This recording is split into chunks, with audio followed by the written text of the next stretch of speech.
From the massive studios in Raleigh, North Carolina, this is the Cloudcast with Aaron Delp and Brian Gracely, presented by a cloud guru, bringing you the best of cloud computing from around the world. Good morning, good evening over, and welcome back to the Cloudcast. We're coming to you live from the massive Cloudcast studios here in Raleigh, North Carolina. The streak continues. It's Aaron. How are you doing, Brian? I'm doing well. What is this? This like 4 shows in a row now, right? What did we set the over-under at? Probably 3. Okay, so for those of you that bet the over, you're doing well for 2018.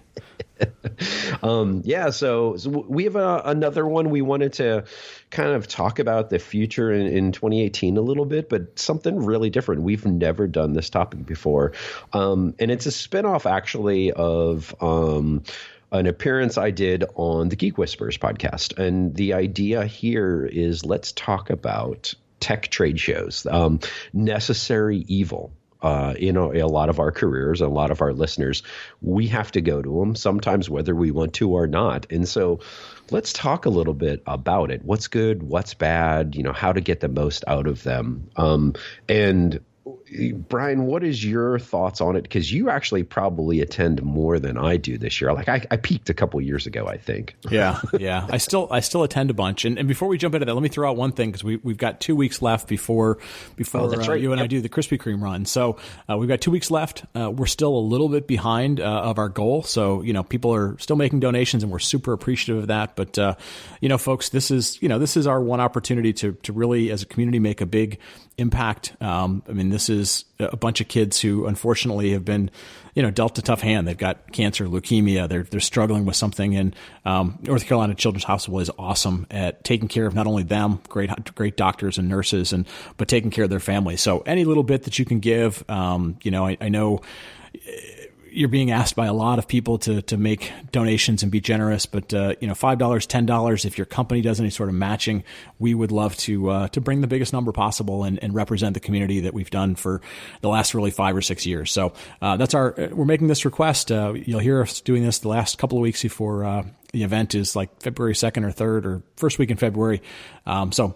That's the Krispy Kreme. And again, top right corner of the cloudcast.net website is the easiest way to get there. So like you said, I do attend still a lot of events, just as part of my day job. Sometimes they're meetup events, sometimes they're big events. And I think, to a certain extent, there's a lot of the same playbook that goes on in events.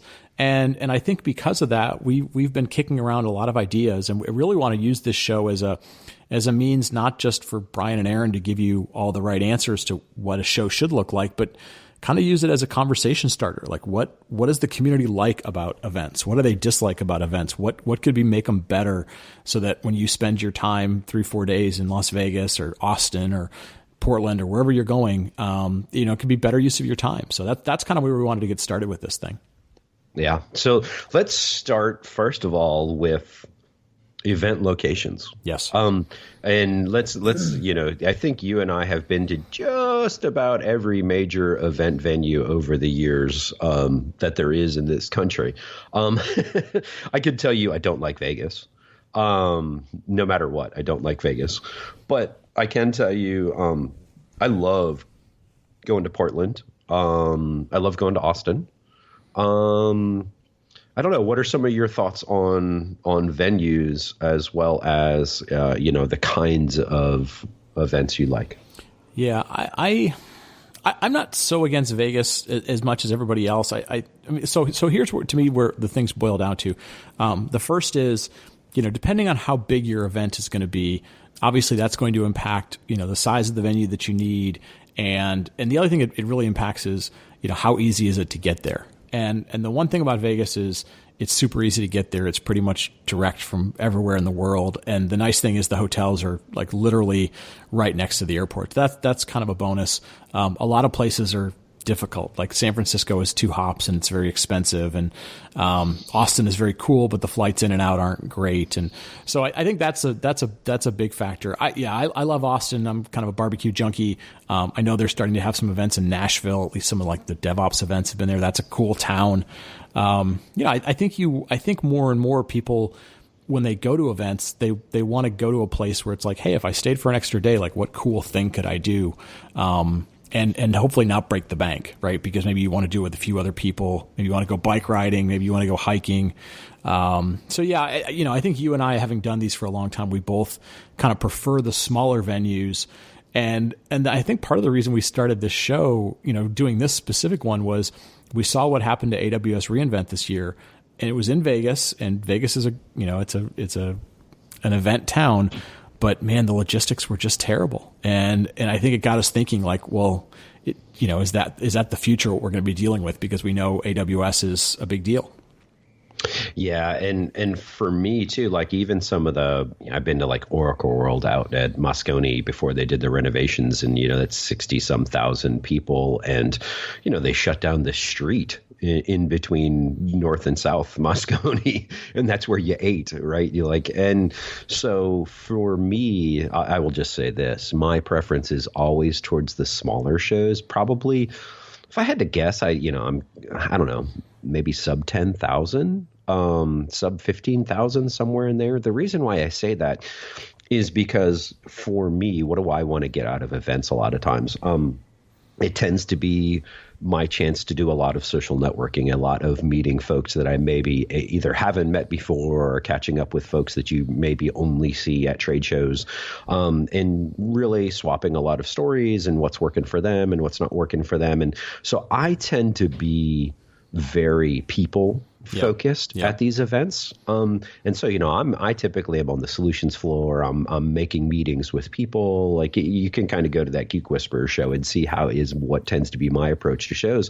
Now, I will say this though, the downside to it is I rarely go to sessions because, my theory has always been, well, the sessions are typically recorded. And, if you're an attendee there, you get the replays, you can always go back and look at them.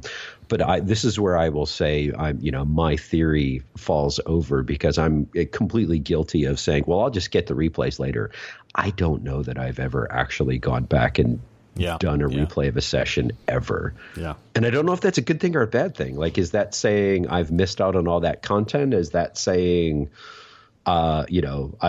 I didn't need to see that content anyway? Like, I don't know exactly. I'm just saying, like, my system has a hole in it. Right.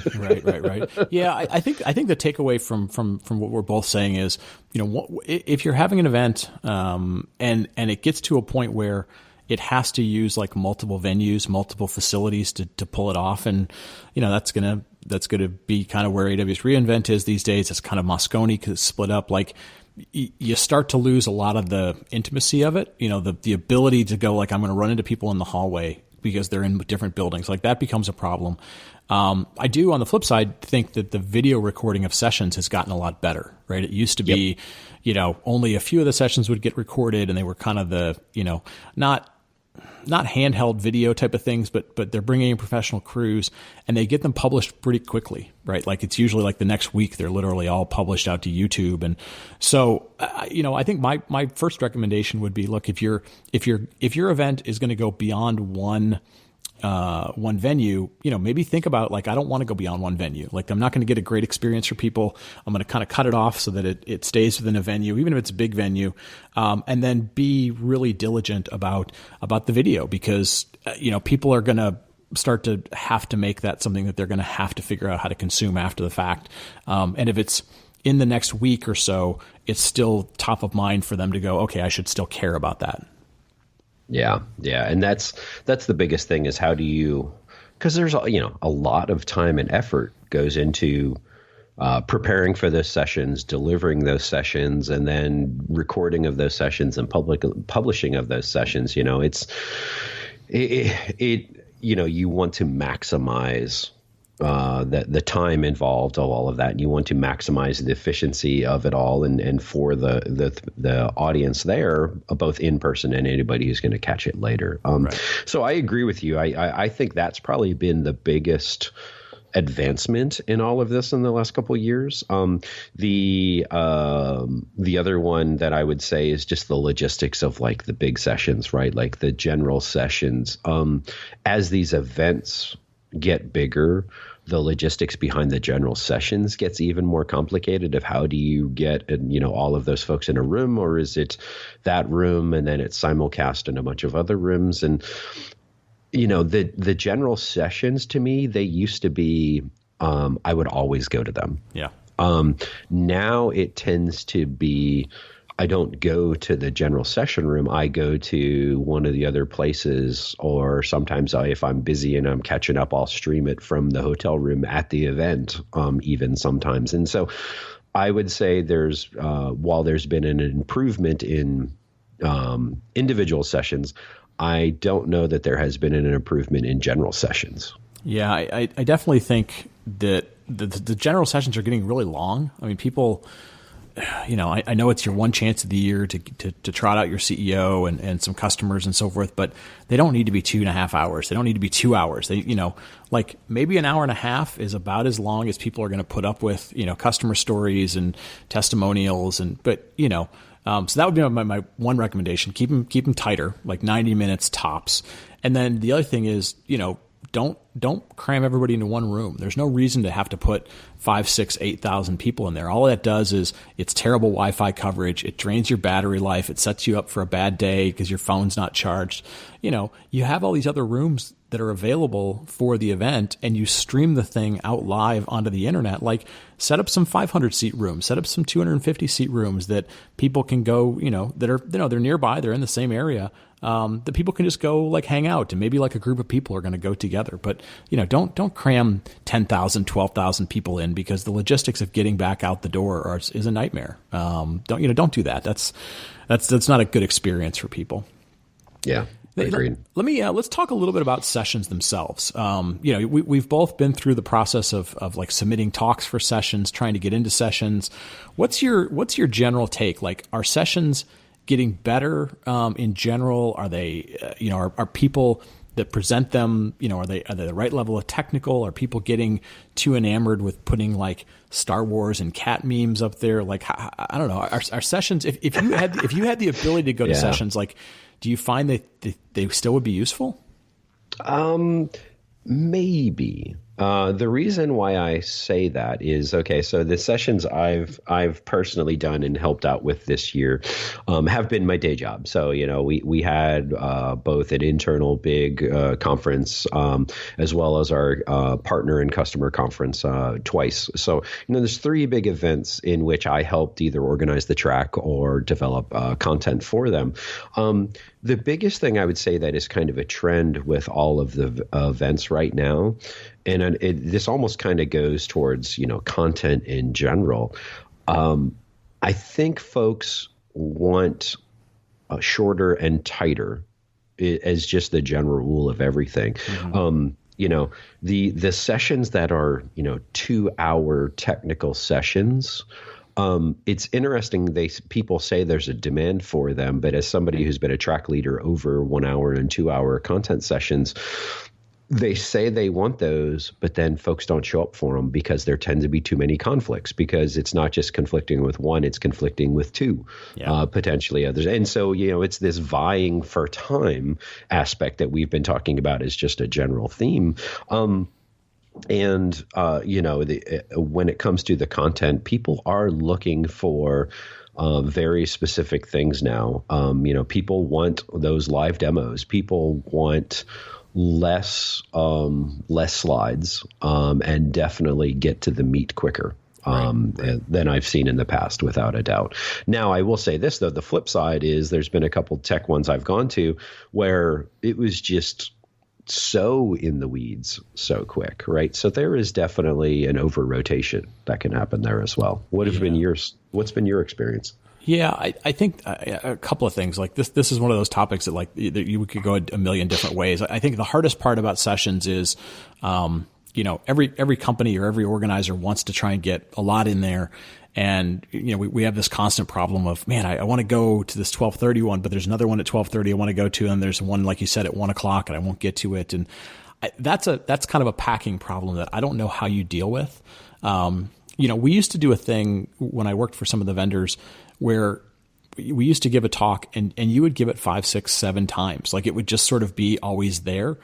I think people have gotten away from that. And, the rationale I've heard is, well, if you're really just going to be like, give a product roadmap update or a product update or something, people get those all the time from their sales rep. Nobody wants to go to a conference and do that.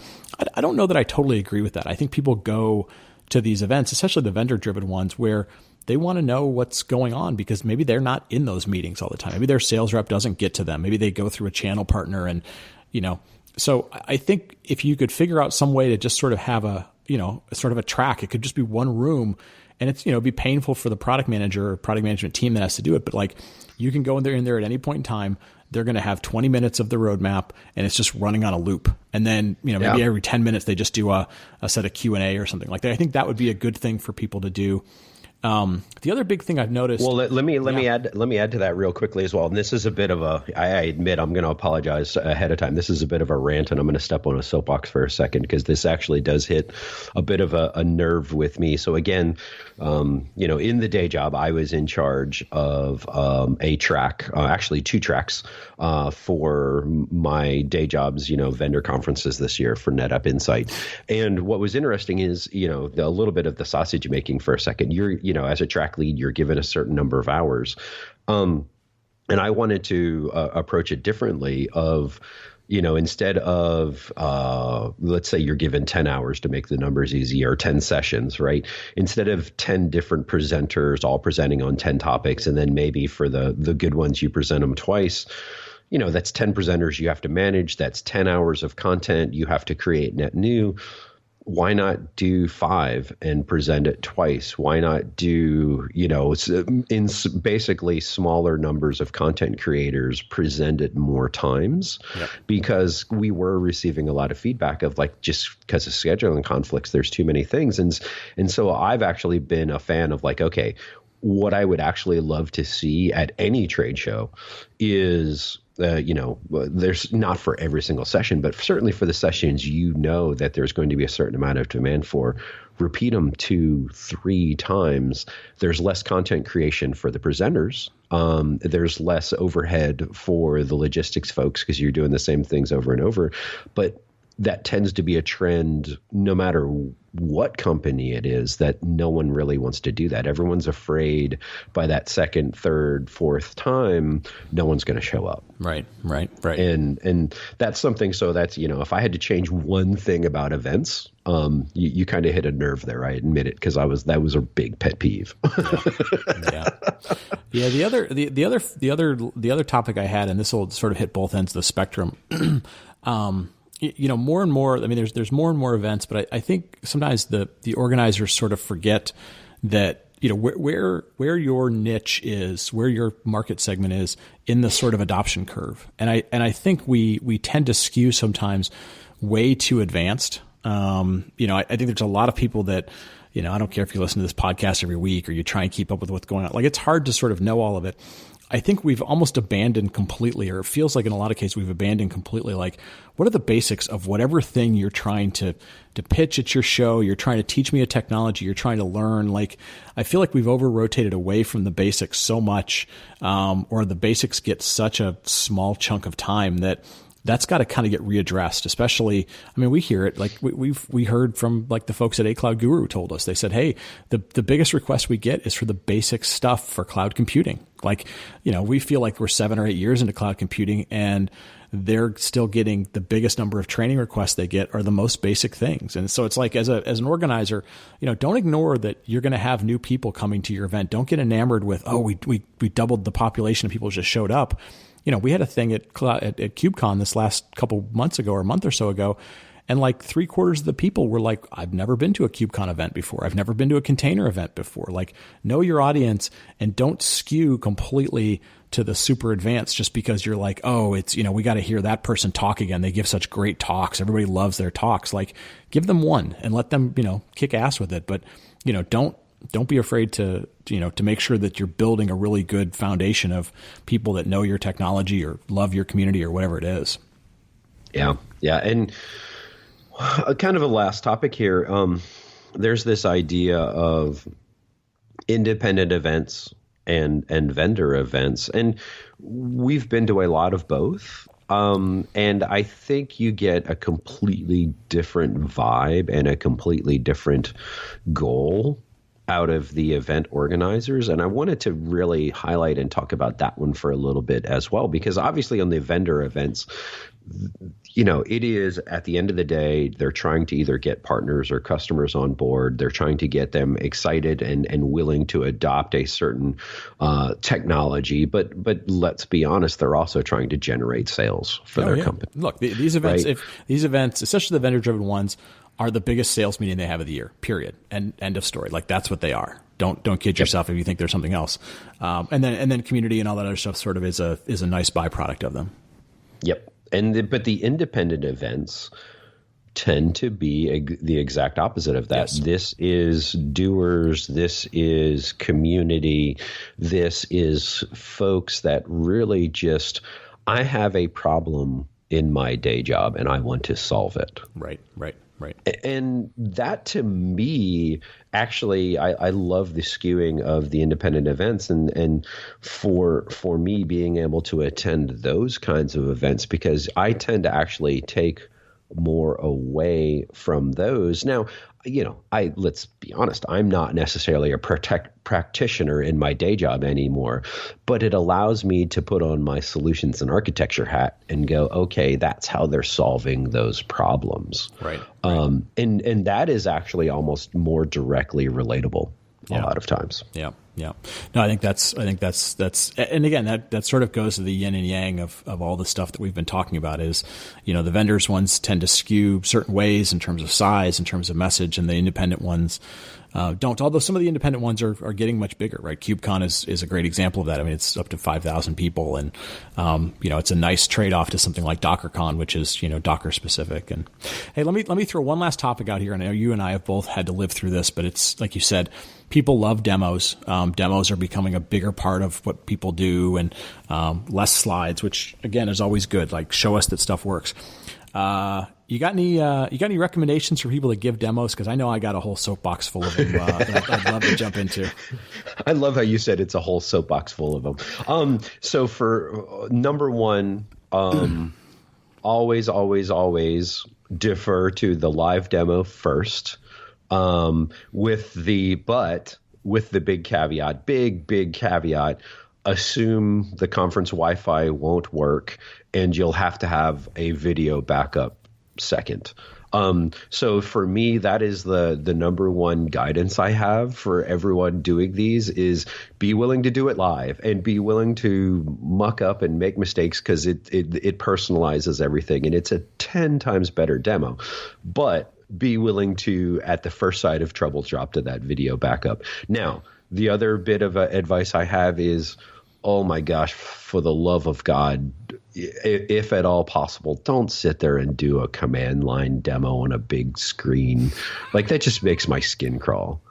Like, and people are typing commands that no one can see, and you're talking through it, and you're like, oh, look, it did something, and it's, oh, shoot me. Like, that is not an effective use of demo time. Right. Watching people type commands and get input back is just, ugh. Anyway, that's my big thing. Yeah.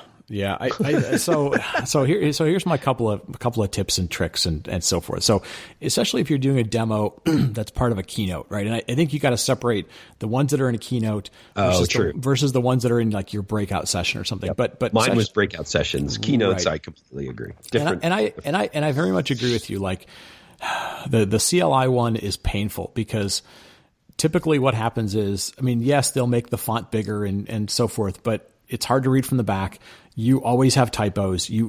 Constantly have typos, and you have these long strings, and like they're painful as hell. So unless you are really, really good at those, I mean, really good, like Aaron said, like try and avoid those as much as possible. Here's my suggestions for the ones that are in the keynote. Number one, do not be afraid to use a picture to give people some sense of what in the world you're going to try and demonstrate. Just going right to the CLI or even going right to the UI or something, people have no context of what you're trying to show them. So I know it's, taboo to be like, oh, we're not doing slides and I'm not a slide monkey. And even if you use the most basic, ugly ASCII art. Give the people some sort of picture, context of what in the world you're going to demonstrate for them, right? That's my first thing. Like, give them a context of it. The second one is, number two, whatever, if you have 5 minutes, if you have 7 minutes, if you have 10 minutes, whatever you have, keep in mind that you're presenting something that you want to represent what you do in a good way. If the person that is the person on the keyboard, it's hard enough to be the person on the keyboard, right? You're nervous and so forth. Don't be afraid to send somebody else out with them that is a good speaker, that understands the concepts and will walk people through it and is somewhat dynamic. Having to be the speaker and the demo person and to make typos and like, it's okay to be a 2-man act or a 2-woman act or a man and a woman act or whatever it is. Like, present the thing well. Don't feel like you have to be like, oh, that's the only person that does it. And if that person only has like 4 or 5 lines, but those things are really crucial to help people, please do that. And again, it goes along with Aaron's thing of like, please don't just sit up there and make typos for us. But those are my 2 big things. And then the third thing is, have some context of why in the world anybody cares what your demo does. Like, show us a demo. Cool. You made some technology work. Big deal. Like, why does that matter? Is that going to save people a lot of time? Is it going to save them a lot of money? Did you reduce 10 steps from something else? Like, put some context around it, because typically I don't know where the demo's coming from and you just start doing it. And at the end, you expect us all to sort of clap. Give us some context of like why I should care. Right. And then here's my last one. And this is my last thing on my rant. If you decide to make a video of it, and I highly recommend Aaron's thing of like, make a video of it because something will fail. Please do a voiceover of it. Please don't just show me you clicking on stuff in your video that you put on YouTube and then expect me to somehow know what it is. I'm sure it took you a lot of time to do it, and I'm sure it's really awesome. But if there's no voiceover to it, or there's no like closed caption or something, I have no idea what you did. All I know is you clicked on stuff for 5 minutes. So that's my rant. Make your demos. You're talking awful. About a video demo posted like to YouTube, not presented in a room, because you can talk over it. Yeah, you can talk over it in the demo. But if you end up going like, Aaron gave a great demo, it's on YouTube, and you're like, okay, cool, and it doesn't have any way of having the context around it, useless, completely useless. Fair enough. So with that, I will get off my soapbox. Please keep making awesome demos. I'm going to end it on a happy note. All right, do that. What was your favorite events this year? So I got to go to a bunch of them. I probably did 5 events in New York City. I did probably 5 events in Austin, and I love the serverless conf. I know we've talked about that before. Not even so much that it's serverless anymore. It's a community of doers, right? They stand up and they go, we're just doing stuff. And to me, that's always cool. I like KubeCon because it's the kind of the community that I live and breathe and work in and stuff. And I was miserable at AWS this year. No offense to Amazon, but like the logistics of it were just, they made it. I'll put it this way. I heard more people say, I don't know why I'm here because all I've done is sit in lines all day long. And I hope they got that feedback and they'll figure out some cool new way to fix it. But that was kind of my yin and yang of ones that were great and ones that were like, well, why am I here? Yeah. So I'll say serverless conference, agree with you, probably tied for my top most interesting and took the most away from it event. And it was just, I think a lot of it was because it was small, it was intimate, it was a lot of doers. I mean, easily favorite event. I would say a close second actually was the Google Cloud conference. Yeah. It was, not super big. I was able to learn a lot, and I probably hadn't known that much going into it. And so, we've talked many times about, the Google and addressing their audience and our thoughts on that. But I will say the event itself, I took a lot out of. And Google did an awesome job this year of bringing their engineers, out of the woodwork and making them really visible, which was cool. Yeah. Like it wasn't just us because we were there kind of as media people. Like they were letting anybody and everybody talk to the person who, made this cool thing and be like, look, here's time, go talk to them. So they did a really good job of that. Yep. But I would agree with you. So I didn't actually go to the AWS one. I missed it for the first time, and had a bunch of family issues that wasn't able to make it out. And I feel like I dodged a bullet. Yeah, I really do feel like I dodged a bullet not going. And so for me, it was painful the year before, and I feel like, that was only 20 or 30,000, and so I feel like they didn't learn from 2 years ago to 1 year ago. They just made it even bigger and more painful. And so I agree with you. I honestly don't know that I would go to AWS again next year. Yeah. I don't know. I have to think about that one. Yeah. Well, and I think a lot of the stuff that we talked about that people could improve on are all areas that AWS could easily do. It's just a matter of, do you really need to tell the world, hey, your event grew again? Or do you want to say, hey, we put on the event that was the best for the people that we allowed in the door, and then we made it almost equally as good for anybody who didn't physically come but was there virtually, right? And I think that may be the manifesto that you want to be thinking about going forward. Is great for the people that are there, doesn't have to be as big, and then nearly as good, except some of the networking, for the people that can't attend physically. Yeah. And then I'll close on this comment, though. The other one, too, is I attended VMworld for the first time in a couple of years, and I was actually pleasantly surprised. A couple of years ago when I wasn't in the VMware space as much, I didn't miss it. But I would say coming back to it, it was really well done this year. So I would say, kudos to VMware and VMworld this year. I think it was definitely put some life back in that event, and it was a good event as well. Very cool. Well, listen, we're kind of up against our time limit. Why don't we wrap it up? And folks, as always, use this show as a thing to give us feedback. If you have a great experience with an event that you think we should share with a broad number, we do get a chance to talk to a lot of people that run events. You got feedback that you'd like us to share, you want to just give us feedback and tell us we're idiots, that we should be doing something differently when we go to events, let us know. We really want this to be something that maybe kickstarts a bunch of conversations for how to keep having better events. We don't want to complain about them. We want them to be awesome because we're spending a lot of our time at them. Yep.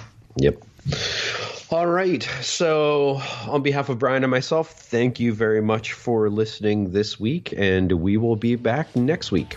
Thank you very much. Thank you for listening to the Cloudcast. Please visit thecloudcast.net to find more podcasts, show notes, and everything social media. And visit acloud.guru for all your cloud training needs.